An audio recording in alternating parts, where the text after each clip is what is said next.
नमस्कार साथियों, जय हिंद साथियों। अपने टेंथ की क्लास चल रही है अंग्रेजी क्लास में, जिसमें कि हम पहले टेंथ की कुछ बेसिक जानकारी ले चुके हैं और प्रेजेंट सिंपल टेंस को भी पढ़ चुके हैं हम, जिसमें हमने कुछ सीखने की कोशिश की और शायद आपको समझ में भी आया होगा। और अब बात करते हैं हम प्रेजेंट कंटिन्यूअस टेंस, यानी प्रेजेंट प्रोग्रेसिव टेंस होता है जो कि कार्य प्रगति में चल रहा हो या जिसके लगभग समाप्त होने की संभावना हो, तो उसके लिए हम किसका प्रयोग करते हैं? प्रेजेंट कंटिन्यूअस का प्रयोग करते हैं। इसकी हम पहचान देखेंगे। जिन हिंदी वाक्यों के यानी वाक्यांत में रहा है, रही है, रहे हैं, रहा हूं इत्यादि शब्द होते हैं जो कि हमें ये बताते हैं कि टेंस कौन सा अपना प्रेजेंट कंटिन्यूअस टेंस है। अब देखते हैं हम इसमें मेन वर्ब की फर्स्ट फॉर्म आएगी या सेकंड फॉर्म आएगी या थर्ड फॉर्म आएगी। तो इसके लिए प्रेजेंट कंटिन्यूअस टेंस में मेन वर्ब की फर्स्ट फॉर्म का यूज करते हैं और उसके साथ आईएनजी का प्रयोग करते हैं। किसका प्रयोग करते हैं? आईएनजी का प्रयोग करते हैं। हेल्पिंग वर्ब देखते हैं हमने पहली वीडियो में एक फॉर्म देखी थी हमने, यानी बी, और बी मीन्स क्या होता है? होना। और इसकी हमने फर्स्ट फॉर्म देखी थी, क्या देखी थी हमने? इज, एम और आर। ये हमने शुरुआती क्लास में देखी थी। तो हमारे लिए क्या है? प्रेजेंट कंटिन्यूअस टेंस में हमने देखा था बी की फर्स्ट फॉर्म आती है और बी की फर्स्ट फॉर्म क्या है? Is, am, are. तो ये क्या है? इसकी सहायक क्रिया है।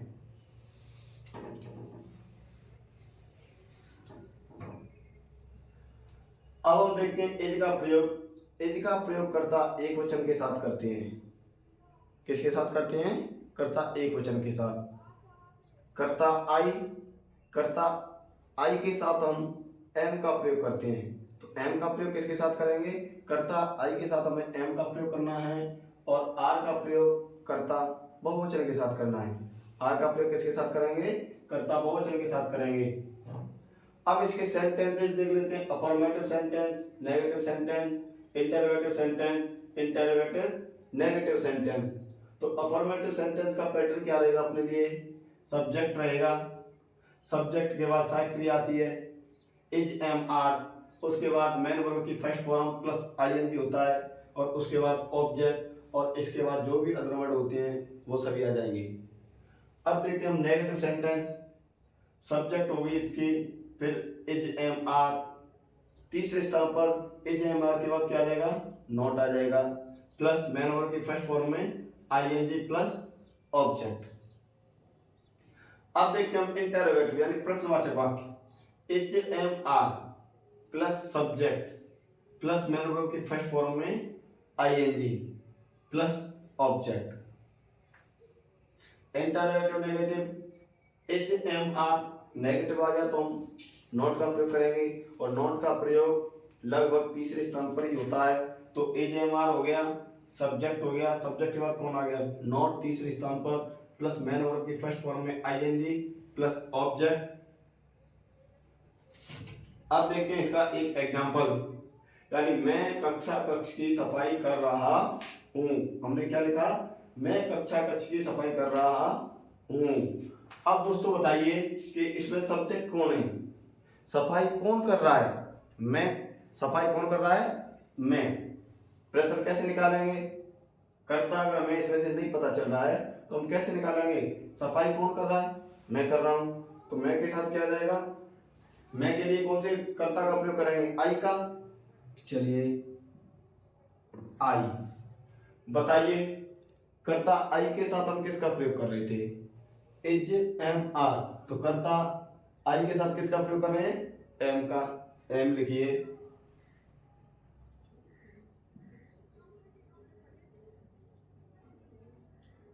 चलिए एम लिख दिया हमने। अब बताइए मैं क्या कर रहा हूं? सफाई कर रहा हूं। और सफाई की क्या होती है? क्लीन। और क्लीन की क्या लिखेंगे बोलिए? CLEANING। हमने मेन वर्ब की फर्स्ट फॉर्म में आईएनजी का प्रयोग कर लिया। आई एम क्लीनिंग। किसकी सफाई कर रहा हूं मैं? बताइए दोस्तों, मैं किसकी सफाई कर रहा हूं? कक्षा कक्ष की, आई एम क्लीनिंग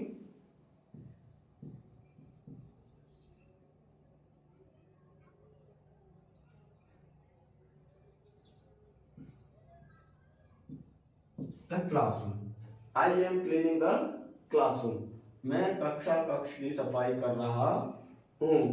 अब देखते हैं इसमें से नोट वाला कैसे बनेगा।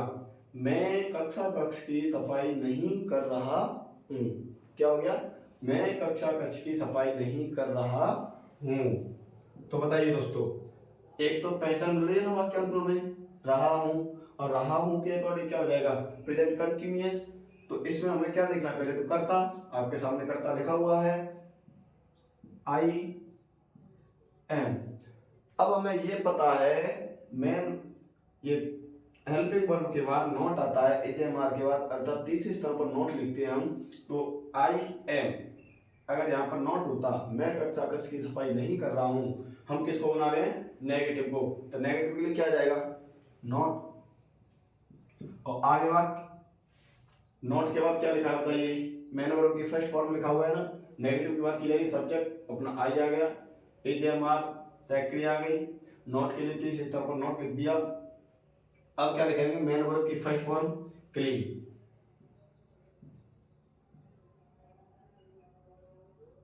क्लीन लिख दिया हमने। बताइए मैन वर्ब की फर्स्ट फॉर्म में क्या लगाना है, आईएनजी, आईएनजी आ गया। अब उसके बाद क्या है, ऑब्जेक्ट, हम किसकी सफाई कर रहे हैं, क्लासरूम की, तो लिख दीजिए the classroom.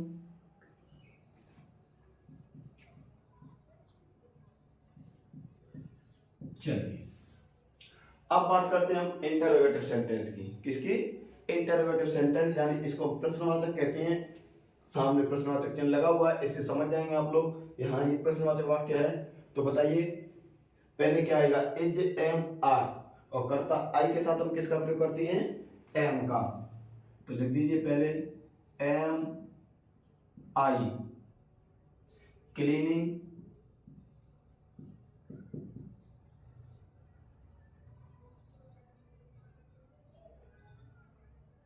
I am cleaning the classroom.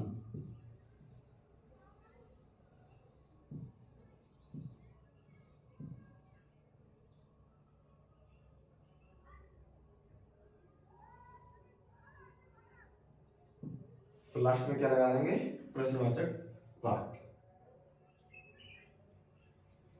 M I cleaning the classroom. अब बात करते हैं इंटरोगेटिव नेगेटिव सेंटेंस की। इंटरोगेटिव नेगेटिव सेंटेंस में क्या होगा, तीसरे स्थान पर नॉट लगा देंगे, आई एम नॉट क्लीनिंग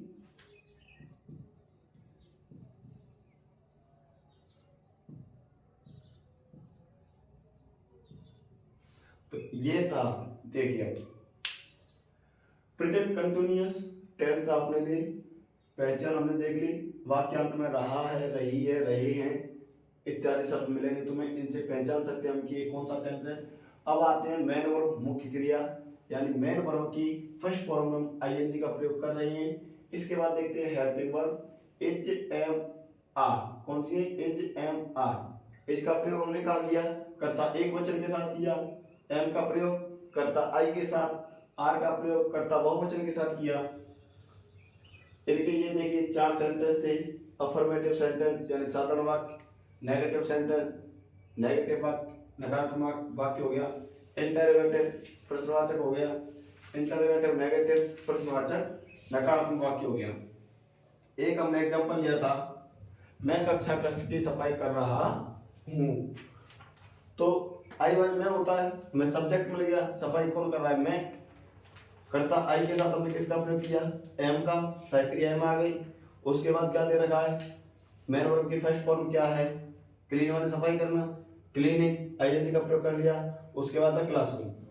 अब ऐसे हमने नेगेटिव देखा, तीसरे स्थान पर नेगेटिव में नॉट दे रखा है, तीसरे स्थान पर नॉट का प्रयोग कर लिया, बाकी का वाक्य सेम रहा, I am not cleaning the classroom, यानी मैं कक्षा कक्ष की सफाई नहीं कर रहा हूँ।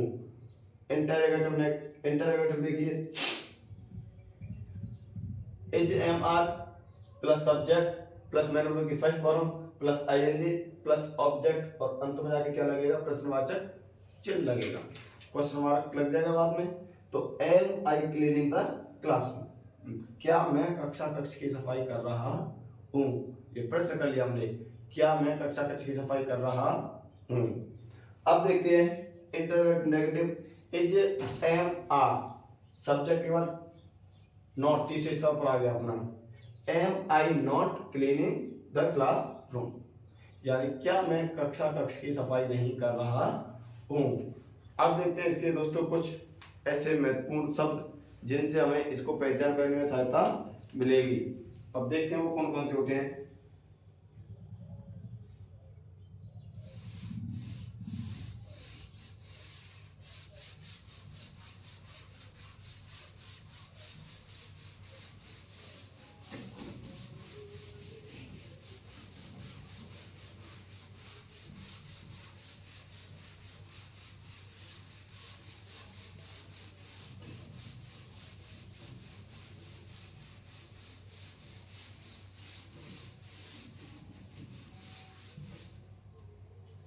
तो दोस्तों इस वीडियो में हम लो लेवल भी पढ़ेंगे, उससे हल्का ज़्यादा भी पढ़ेंगे। अब देखते हैं कुछ एडवर्ब्स होते हैं जिनसे हम इनको पहचान सकते हैं। इंग्लिश में वाक्य लिखा होगा तो उसमें हम कैसे पहचान करें, हिंदी में तो हमें पहचान मिल रही है, रहा है, रही है, रही है, लेकिन अगर वाक्य अंग्रेजी में लिखा हो तो कैसे उसकी पहचान करेंगे। तो उसके लिए कुछ शब्द भी दे रखे हैं, जैसे मैंने लिख दिया नाउ। कुछ इंपॉर्टेंट शब्द हैं इसके, NOW now, now a day, ये भी हो सकता है, इसमें क्या हो सकता है, now a day, now a days भी हो गया। इसके बाद हो सकता है इसमें these day,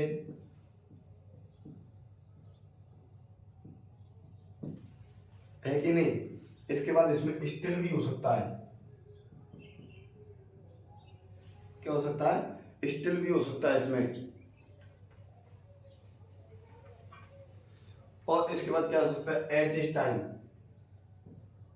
eight this time भी हो सकता है, एट दिस मोमेंट,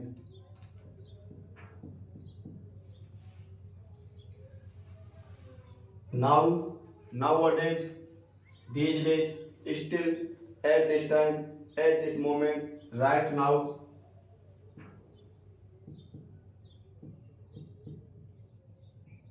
और क्या हो सकता है, राइट नाउ हो सकता है। इसके बाद क्या हो सकता है, टुडे हो सकता है, क्या हो सकता है, टुडे हो सकता है। इसके बाद डे बाई डे हो सकता है, डे बाई डे भी हो सकता है। इसके अलावा और क्या हो सकता है, एट प्रेजेंट,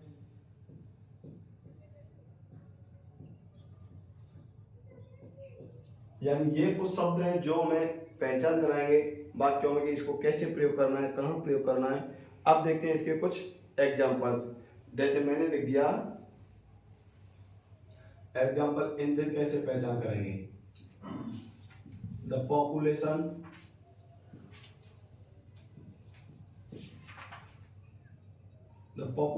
ऑफ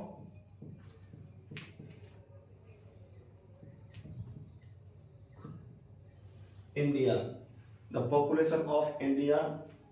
अब ये हमने खाली जगह दे दी,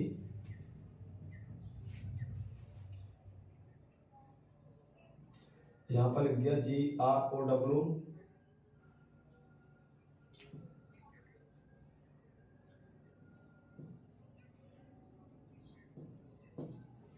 ये आ सकता है तुम्हारे लिए।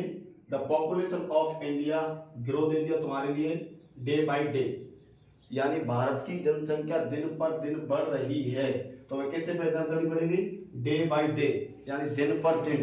तो the population of India, Bharat की जनसंख्या, कर्ताई क्वेश्चन हो गया, एज का प्रयोग कर लीजिए, एज आ गया। अब इसके बाद क्या आएगा बताइए,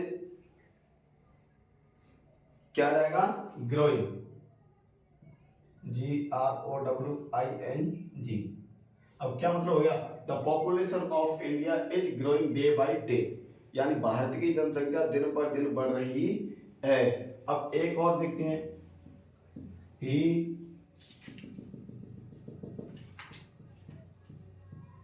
cell, he sell newspaper paper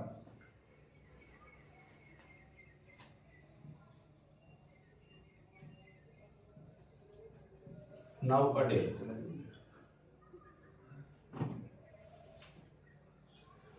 अब इसमें क्या हो गया, he sell newspaper now a day, यानी वह इन दिनों अखबार बेच रहा है। इसका मतलब क्या हो गया, वह इन दिनों अखबार बेच रहा है।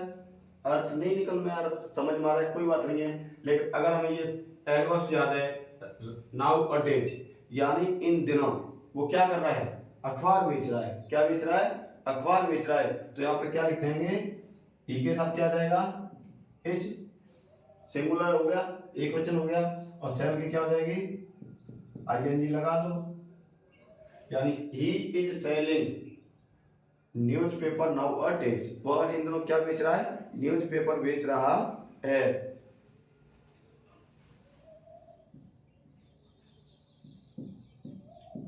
राखी स्टिल, यानी ये क्या हो गया, राखी स्टिल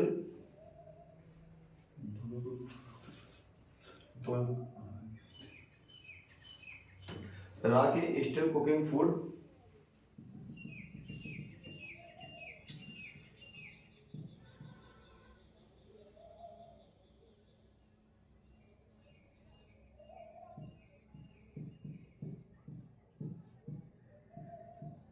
फूड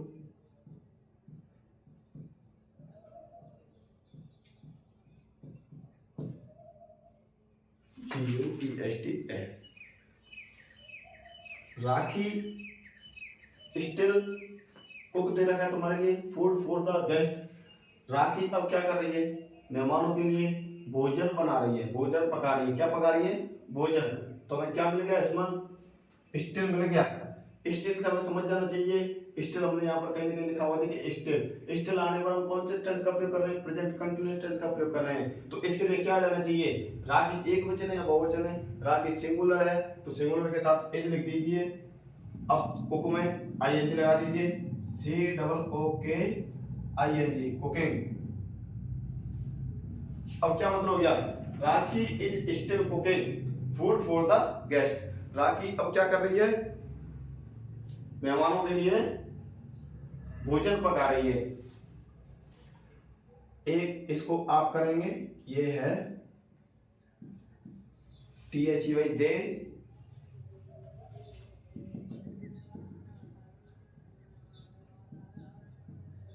दे वेट,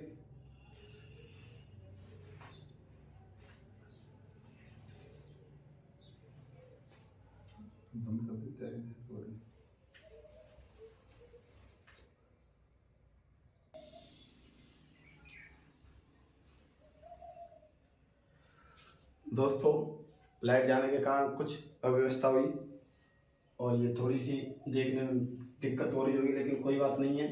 देखते हैं, दे ब्लैंक्स, ये वेट दे रखा है, for me outside at this time. अब देखिए, they wait for me outside at this time, क्या तुम्हें इसमें कुछ दिख रहा है, टैग वर्ड दिख रहा है हमें, क्या दिख रहा है, एट दिस टाइम। क्या दिख रहा है हमें, एट दिस टाइम। और एट दिस टाइम देखिए लिखा हुआ है आपके सामने जस्ट, यानी they are waiting for me outside at this time, वे मेरा इस समय इंतजार कर रहे हैं, कहां पर, आउटसाइड। ठीक है, इसको आप करेंगे, एक लिखता हूं मैं, नोट लगा के लिखते हैं दोस्तों। अब नोट में देखिए क्या लिखेंगे, वैसे तो हम ऑलवेज नेवर का प्रयोग प्रेजेंट सिंपल टेंस में करते हैं, यानी प्रेजेंट इंडेफिनिट टेंस में करते हैं, लेकिन हम कभी कभी वक्ता द्वारा, यानी क्या कहा जा रहा है, वक्ता द्वारा श्रोता पर नाराजगी जब जताता है तो उसका प्रयोग हम कभी कभी इसमें भी कर लेते हैं, प्रेजेंट कंटिन्यूअस में। ठीक है, मैंने क्या बोला, कभी कभी वक्ता द्वारा नाराजगी जाहिर करने के लिए नेवर और ऑलवेज का प्रयोग प्रेजेंट कंटिन्यूअस में करते हैं। तो इसको लिखेंगे, कभी कभी वक्ता द्वारा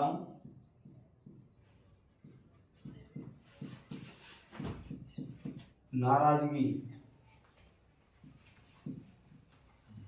व्यक्त करने के लिए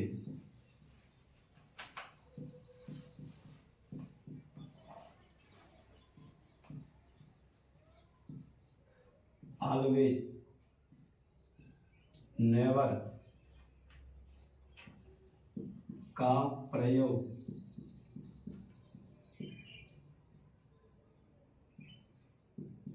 भी करते।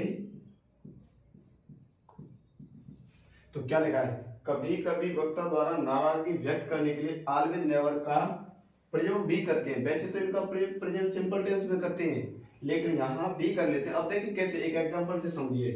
लिखते हैं एग्जांपल। अब मैं बोल दूं, जैसे कोई कभी भी ऑफिस में लेट जाता है तो वो क्या बोलता है, यू आर। लिखते हैं, देखिए, you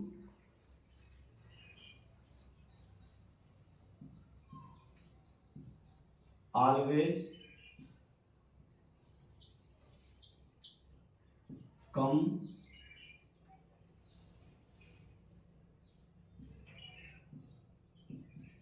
to late. You always come too late. अब बताइए दोस्तों क्या होगा, तो यहां पर क्या लिखेंगे। अब ये मान लीजिए किसी के द्वारा नाराजगी जाहिर की जा रही, कैसे, you are always coming too late, यानी तुम हमेशा लेट आते हो। इसमें नाराजगी ही तो जाहिर की जाएगी, तुम हमेशा लेट आते हो। तो इसके लिए एक नाराजगी जाहिर की जा रही है वक्ता द्वारा, तो यहाँ पर यू के साथ किसका प्रयोग करेंगे, आर, और यहाँ क्या करेंगे, COMING, coming. You are always coming late. क्या लिखेंगे, ऑलवेज कमिंग लेट। तो ये हो गया दोस्तों। अब एक और लिखते हैं, क्या लिखेंगे, she never listen to me. बताइए दोस्तों इसमें क्या आएगा, she dot never listen to me. इसमें भी नाराजगी जाहिर की जाती है। कैसे की जाती है, कोई किसी की बात नहीं सुनता है। क्या करता है, कोई किसी की बात नहीं सुनता है, तो कैसे कहा जाता है, she is never listening to me, यानी तुम मुझे कभी नहीं सुनती हो। क्या हो गया, तुम मुझे कभी नहीं सुनती हो। तो यहां पर सी के साथ क्या जाएगा, इज, और यहां पर क्या होगा, लिसनिंग।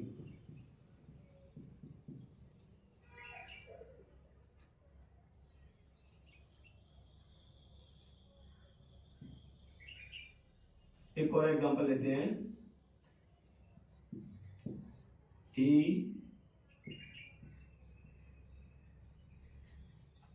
ऑलवेज